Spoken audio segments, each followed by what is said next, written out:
Loisa Andalio kritikal sa ospital dahil sa sinapit nito sa kanyang pagbubuntis. Ronnie Alonte iyak na iyak.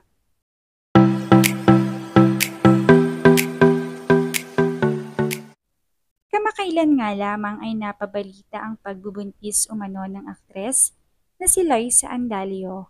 Ito ay matapos i-isplok ni OG Diaz sa kanyang channel na ang doktor mismo ang pumunta sa bahay ni na Loisa upang tignan ang kalagayan ng aktres sa kanyang pagbubuntis.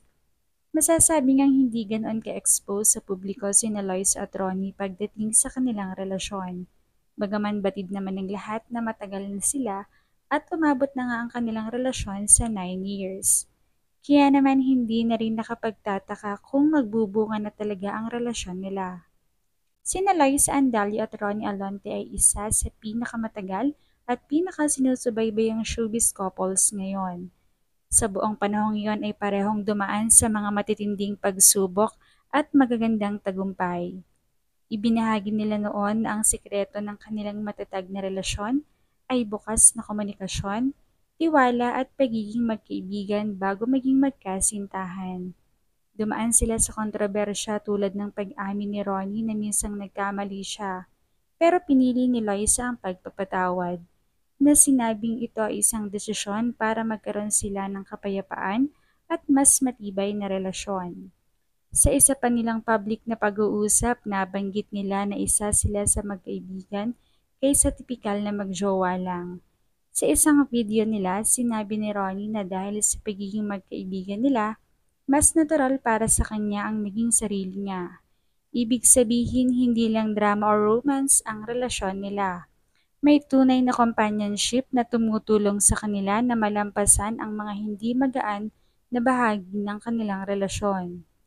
Pagdating naman sa mga milestone, isang napakalaking hakbang ang kanilang engagement. Noong November 21, 2025, inanunsyo ni Loisa sa Instagram ang malaking diamond ring at agad naman silang binati ng maraming kaibigan sa industriya. Ipinakita nito na hindi basta-basta lang commitment nila. Handa silang sumulong sa maseryosong yugto ng buhay bilang magkasintahan. Bukod sa kanilang relasyon, may malalim ding usapan sila tungkol sa kanilang hinaharap bilang mag-partner sa buhay. Ayon sa kanila ang relasyon ay hindi lang para sa ngayon. Pinag-iisipan nila kung paano sila tutulong sa isa't isa para sa long-term goals, negosyo, pamilya at mga plano sa buhay.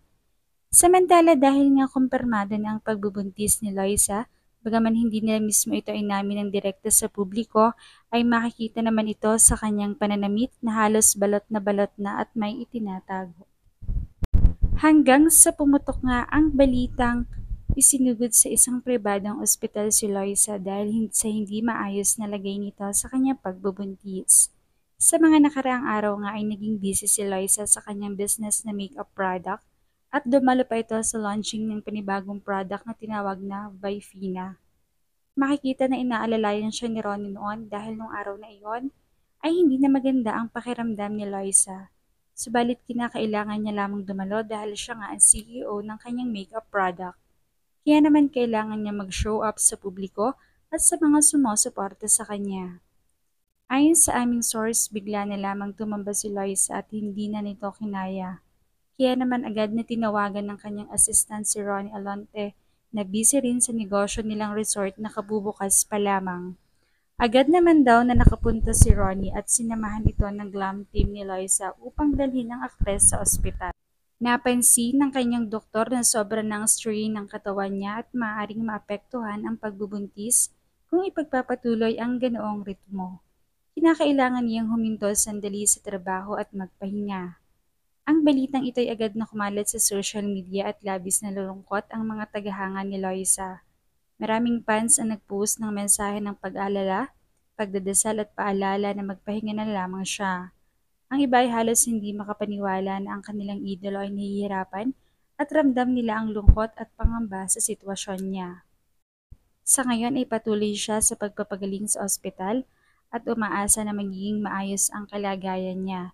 Lalo tigit, busy rin sila sa paghahanda sa darating nilang kasal at syempre sa darating na supling sa buhay nila. Masaya naman ang bawat panig ng pamilya ni Loisa at Ronnie sa tagumpay na naabot nila sa kani-kanilang karera at sa magiging blessings pa na darating.